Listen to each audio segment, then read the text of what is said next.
Welcome to episode 2 of ESF Podcast. Today I have JJ O Brien with us. Short little background behind JJ of how I met him, how I got him on this podcast, is I went to college with him. So it's been, nearly 2 years since I met him last. 2 years since, nearly 2 years since the end of college, yeah. So JJ is going to give a little introduction to himself and what he's doing now. Yeah, so I suppose I done my undergrad in Thurles with Rory, applied strength and conditioning, and kind of since then I've been fortunate enough to work in, sport, working in S&C predominantly. Kind of worked with Munster Rugby, Cistercian College Rossgrey, Dublin Hurlers, and most recently I've been working with a company which is hired into Williams Formula One racing team and looking after two of their academy drivers there. So that's kind of my professional work career since I finished college, but also been completing a research master's at the moment as well. So kind of have a finger in a few different pies, but Brilliant, yeah, really enjoying the last few years. Since leaving college, you've gone on to work with Williams.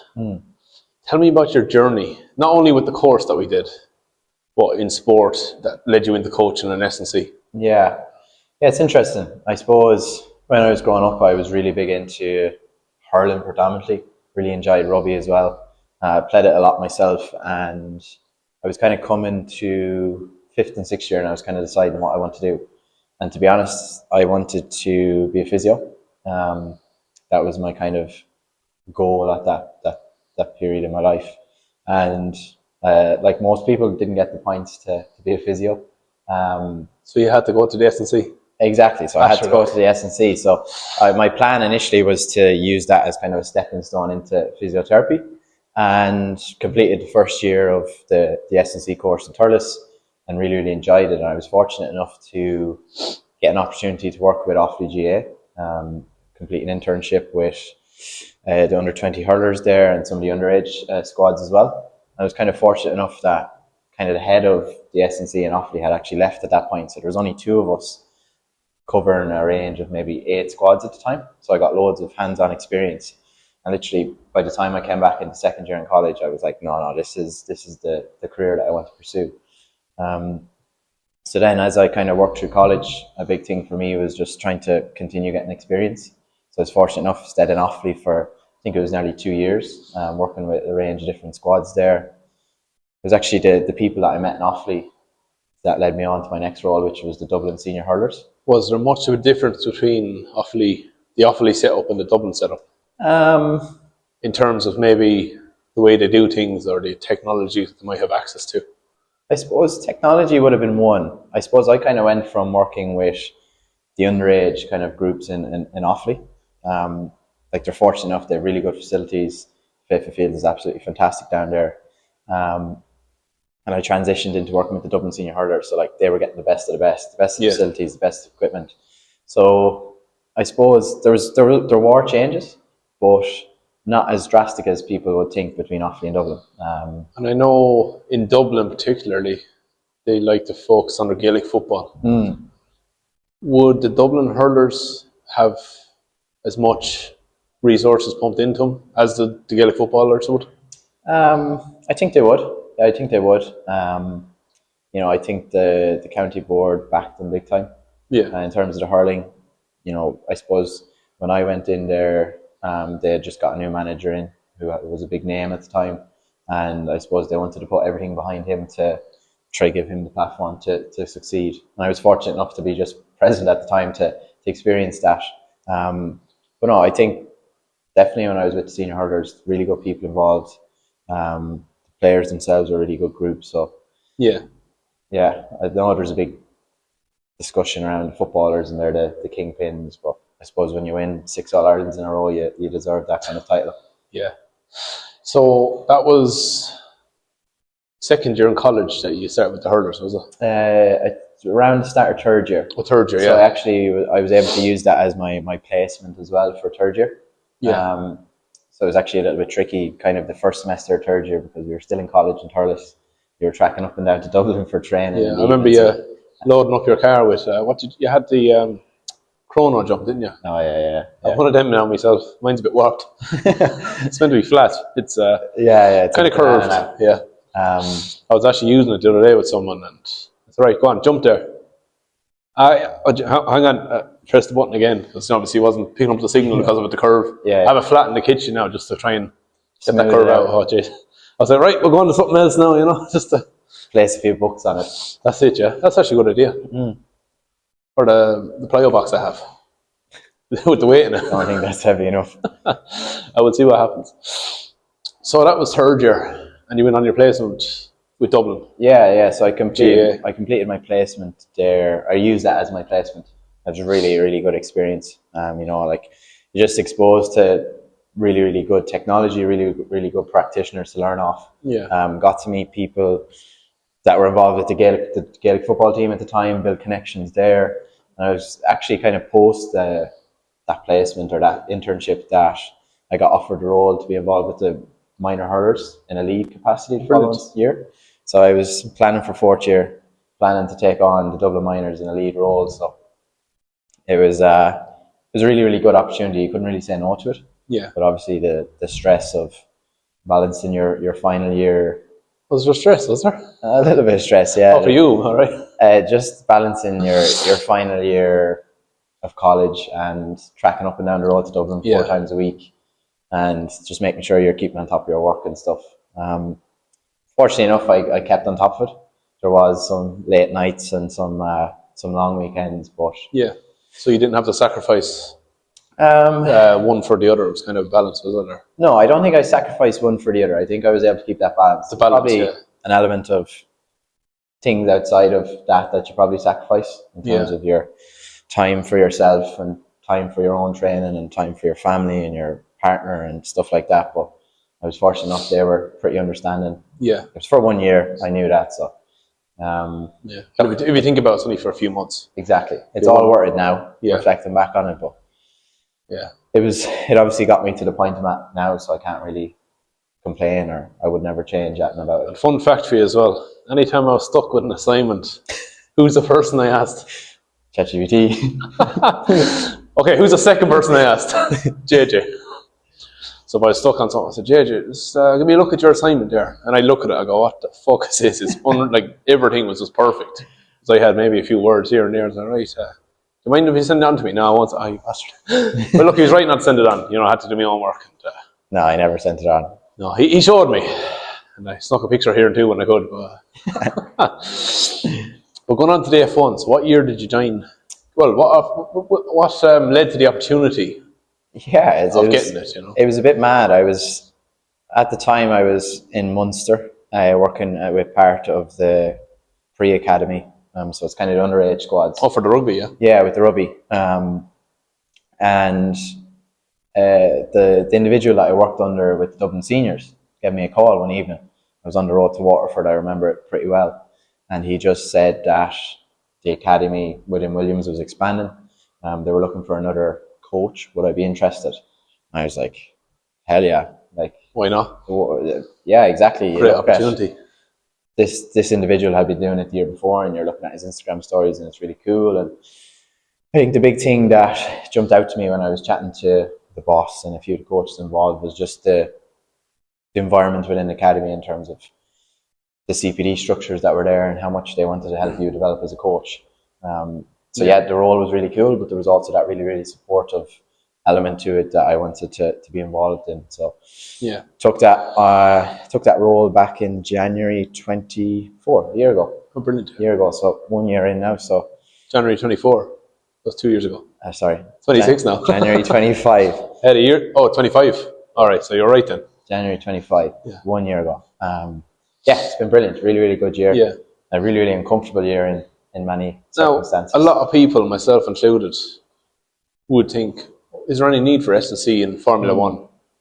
But then when I actually looked into it a bit more, I was thinking, okay, that actually makes sense. Whereas a lot of people who are not into S&C would think, sure, if you're driving a car, you don't need to have strength and conditioning behind you. So what is the main benefits of strength and conditioning with Formula One drivers?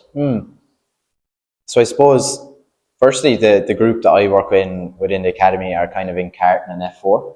so they would be younger. The demands wouldn't be as high. But I suppose to kind of paint the picture, in Formula One, the speeds that they're going at could be like 320 kilometers an hour. Yeah. And they're going through a series of corners, and the forces that are placed on their neck, through their core, lower back, Yeah. through their forearms when they're steering, for example. There's a lot of forces acting upon them, and I suppose from an S&C point of view, we just want to make sure that they're actually strong enough to withstand those forces, because they could be doing a race that's 52 laps long, so they have to endure that for. How long would that take now? An hour and 20 to an hour and a half. Their heart rate does be up around 150-ish. Would that be like the adrenaline going through them of going at such high speeds? Or yeah, it was just quite taxing. It's quite taxing. And in terms of, then on top of that, and in terms of how physically demanding it is, they also have to make these split-second decisions in terms of picking their braking points, making sure they're hitting the apex in the corner. Maybe if it's the last lap of a race, they've been at that's heart rate for the last hour and 20 minutes, but they have to make a decisive overtake. That's going to be the difference between winning and losing the championship. I suppose from an S&C point of view, one, we want to make sure that they're able to withstand the forces from a neck perspective. We want to increase their aerobic endurance so that it's the activity itself isn't as taxing on them. It's going to relieve the pressure, and it's going to hopefully improve their cognitive performance in terms of decision making. And we just want to make sure that their physical capabilities aren't a limiting factor when they hop in the car. And would there be a weight limit they have to stay under? Yeah, so I'm not exactly sure on the exact weight limit within F1. It's around 70-something kg. Yeah, so if they're slightly over, then that would obviously they have to be within a... slow them down, even though it's only like a minimal thing. Yeah. So if they're overweight, it's going to have an impact on the speed of the car. Yeah. I'm fairly sure the way they work it in Formula One is the weight of the driver and the weight of the seat. That's the combined weight that they have to hit a certain mark. I wouldn't be exactly sure on the exact number. I suppose in my role with the young lads that I work with, like they're just kind of around their peak height velocity in terms of a growth spurt, or just slightly after it. So you're not worrying about their weight as much because they actually need to put on a little bit of weight.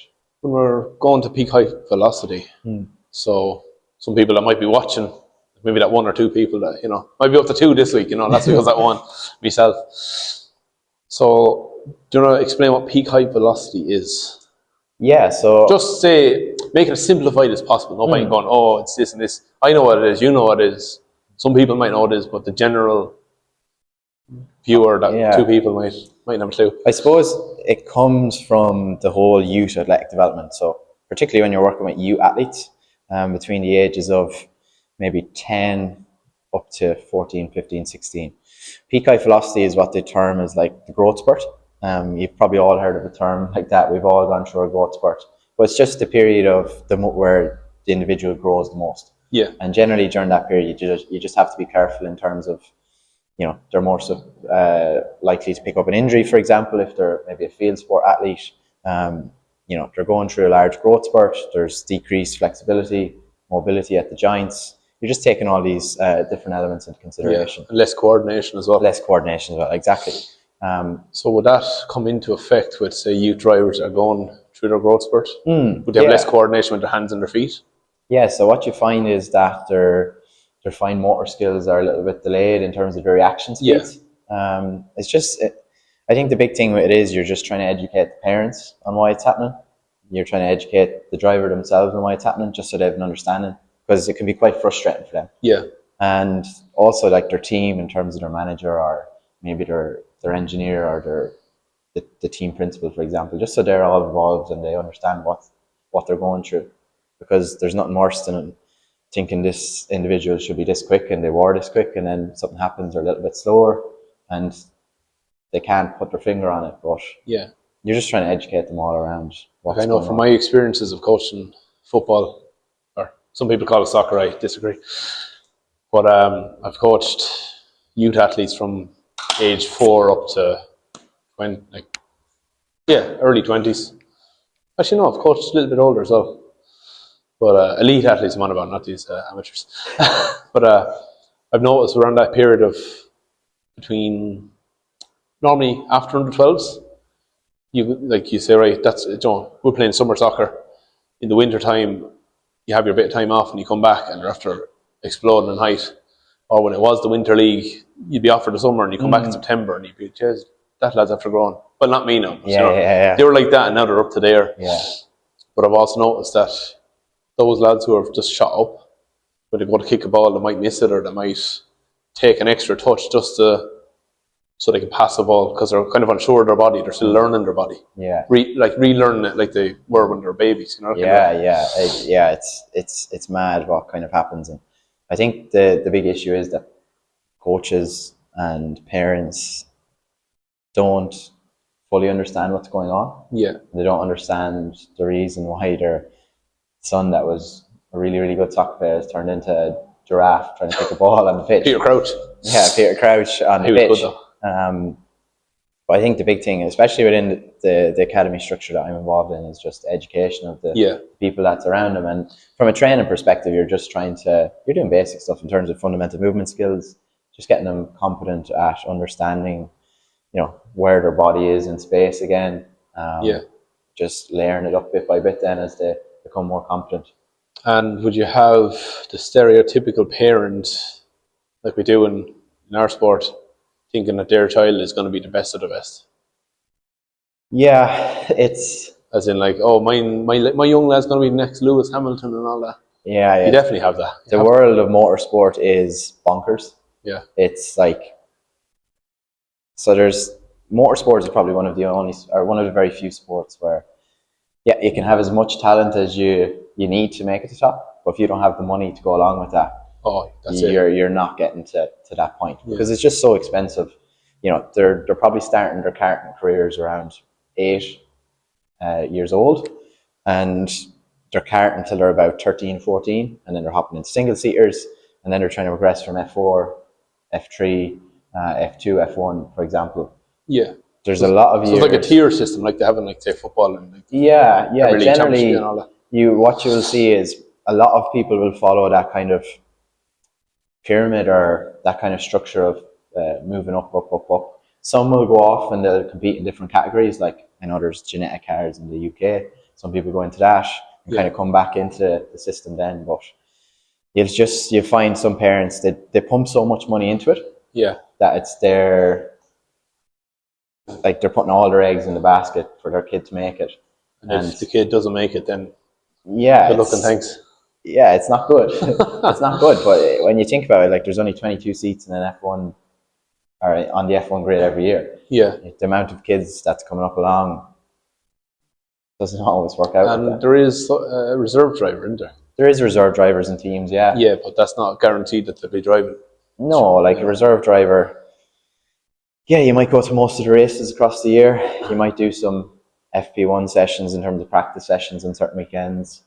Might do some previous car testing throughout the year, but you're not doing what you want to do in terms of driving. You're just sitting and watching.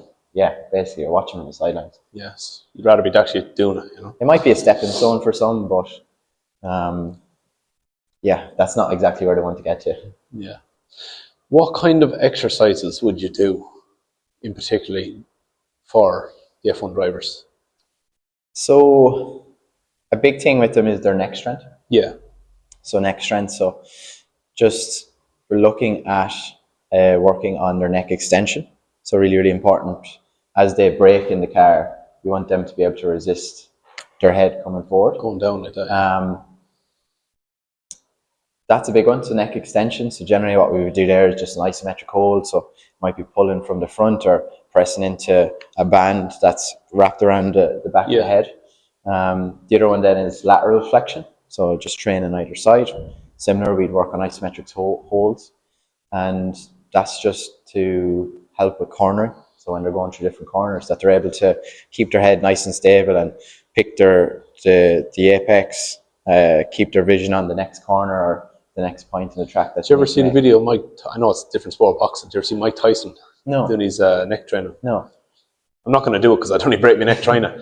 But he used to go on his back and then like roll around his head, like just straighten up his neck. See that? Yeah. It's you don't do any of that, do you? No, Okay, no. Just making sure. No, it's more isometric holds that we do with the lads.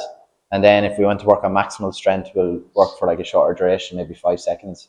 At a higher percentage of maximal voluntary contraction.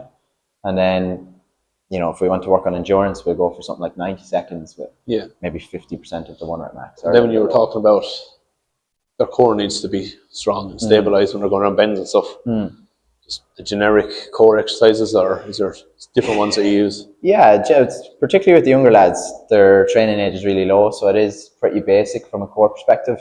You're just working on things like anti-lateral flexion, anti-extension, rotation. They're kind of the big areas that you're trying to target. And you just start really basic and just layer it up as you go. And how many times a week would they be in the gym? Generally 2 times a week. Every week is a little bit different for them in terms of schedules, travel. You might fly to a country and there's very limited access from a gym perspective. So you'd have to kind of periodize it before the season starts, is it? Or kind of. It's more, you kind of have a rough plan, like a very rough plan at the start of the season. And every week you're kind of just adjusting and modifying as you see what fits. Because every week is just different in their world. Just with travel, how they feel. They might do a race, their neck might be sore after it. After your training. Would there be many lads complaining with DOMs in their neck after doing that neck training? Well, I suppose they probably would. Starting off when they first do it, like, oh geez, my neck's killing me. Yeah, to start around this time of the year, there would be a bit of DOMs, particularly mainly from the car. That's where they get their main neck stimulus. Like that's the best form of training. Get in the car and just go around, and you're going to feel it after that. There'll be DOMs there. From a training perspective, they have a reasonable training age in terms of neck training, so there wouldn't be as much DOMs after it.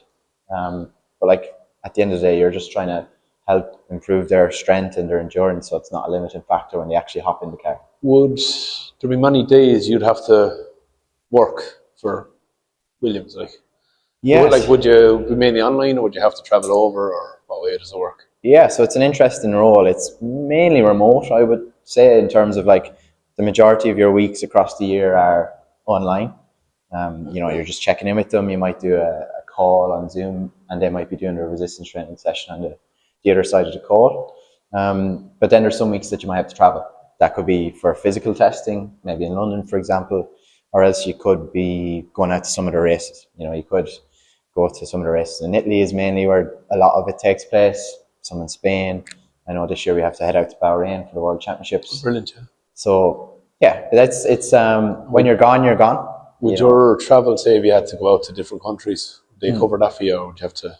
Yeah, so the minute you walk out the door, everything's covered. The minute you walk back in the door, or from the minute you walk out the door to the minute you walk back in your door, which is good. I'd be walking as slow as I could, getting all that expense, It's good, yeah. But like, it sounds pretty cool. You get to go see all these places, but you generally don't see many of them. Like, you just literally, you might fly in on a Wednesday evening, go to bed, you're at the track Thursday all day, go to bed, get up Friday all day, Saturday all day. Then you get up Sunday, you're at the track all day, and you try to fly out as early as you can on the Sunday evening. And you get back to normal on the Monday at home. So while you get to go to all these places, you don't really see all the sights and the touristy stuff. You just have to get out and work. Just work, yeah. Look, it's the experience of actually going to other countries, what I like personally.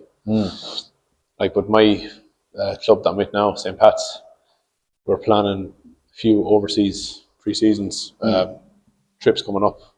Can't really say what clubs, but there's a few clubs mentioned, just have to be confirmed. So there's 2 or 3 clubs that in contention for February time in England, like Premier League clubs. And it has to be confirmed. Interesting. So do you still do your own bit of training? So we're on to you now, more so than the F1. Do you still train yourself? Yeah, so what happened was kind of that year where I was doing my 4th year in FIP and working with Dublin Miners, the time I had to train myself was, I suppose, limited. It was kind of when I started this role in Williams about a year ago. And, say for example, if I went over to train with them, you would generally do all the training with them. Oh, would you? Yeah, because there's no point in me standing in the corner of the room and there's just one person doing something and you're just telling them what to do, or you're telling them to go for a run and I'm just going to sit on the park bench here, come back to me in 25 minutes when you're 5K that's what I would do. So what I realized was, no, I need to get back to training. I always tipped away, but kind of the last year I really just focused on everything, just trying to be healthy, be healthier, and just treat myself as an athlete, because at the end of the day I mightn't be going out onto the field or I mightn't be hopping in the car to perform, but I still need to perform to my best to give them my best. You need to lead by example in a sense. Yeah, exactly. You can't be someone who's severely overweight or underweight. You need to look like at least a work in progress. Yeah, that's the way I look at it when I'm training people. And I found it really good to, like, if I prescribe a program, I'll try it just to see how it feels. Yeah. And there's sometimes you're like, no, I can't pair those exercises together. Yeah. That's too taxing for whatever on the body, reason, or whatever it may be, and then you can modify your programs, and it's been good. And obviously, we all know the benefits of exercising. Yeah. Not only for the physical but mental health as well. Yeah, exactly. What would be your favorite exercise? Favorite exercise, or even favorite body part to work? I'd be a fan of a barbell RDL. Oh yeah. Okay, why? There's also why. Why? I don't know. I've always just enjoyed doing a barbell RDL. It's tough. The grip strength is obviously a limiting factor, and that's what limits a lot of people's ability to really load it up. But yeah, I suppose maybe it's just the progression I've seen in it once I've been consistently doing it. Yeah, it's like a nice stretch in the hammies as well. Yeah. It's a nice feeling. It's like you don't feel like when you consistently do RDLs and you implement them in your training, you don't feel later on down the night if you go for a run or something like that. You don't feel like, geez, my hamstring's killing me. No, it's the first week you do them. That's when you're in bother. Oh yeah. The DOMs. Oh yeah. You're waddling around. You're walking around like there's something wrong with you. Yeah. Least favorite exercise and why? It's also why. Caught me with the why now. I'm going to say walking lunges. It's just torture. That's horrible. Just nasty. Like, it's just like, I think lunges in general are just horrible. I obviously like prescribing them. Oh yeah, me too. But doing it myself, it's just I don't mind demonstrating them when I say I have a PT. There's the element of grip strength in terms of holding the dumbbells or whatever way you may be doing it. Yeah. But then there's the coordination in terms of making sure you're aligned, taking your step properly, but then you hit your knee off the ground and then you wobble. Like, I've had a few people that when they step out with their foot, just imagine that's their foot, not their hand, right? Their toe is either in too much or out too much. So then they're all over the place. Yeah. Remember that little tip they give us in college for balance? Remember it? Pinky or your big toe into the ground. Big toe into the ground, yeah. That's what I'm... It's essential. People are probably sick of me saying it in here now. So yeah. Right, we're going to start wrapping it up a little bit. So, last question. Same as what I did with Joe last week. It'll probably be a reoccurring theme. Advice. Not for me now. What advice would you give to someone wanting to get into either coaching or get into fitness in general? What advice would you give? Good question. I would probably say just throw yourself into the deep end.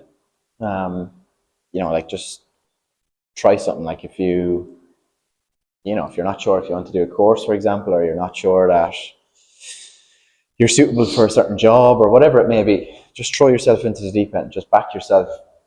Go and give it a go. The worst that can happen is it doesn't go well or you fail or whatever it may be, but it's going to give you something to learn from. And then you can take those learnings and try something different or try it again, for example. Definitely, I'd jump into the deep end. Personally, just on your point, I'd rather regret doing something than regret not doing it. Because if I try and fail, at least I tried it. Whereas if it's not for me, or no, I'm too scared to try it, when eventually I'm on my deathbed, geez, I wish I did that, I don't want those regrets. Or those what ifs. It's the what ifs. Like, I think the big thing, like even any of the roles I've jumped into, like I never felt like I was ready for them. But then you're just put in that situation, you have no choice but to adapt, learn, review your mistakes, learn again, and then you just get better and better. And I don't think you'll ever be comfortable in any of your roles. To blow it away from me a little bit. You know, if you're comfortable, you're not learning. Yeah, 100%. Right, that's it.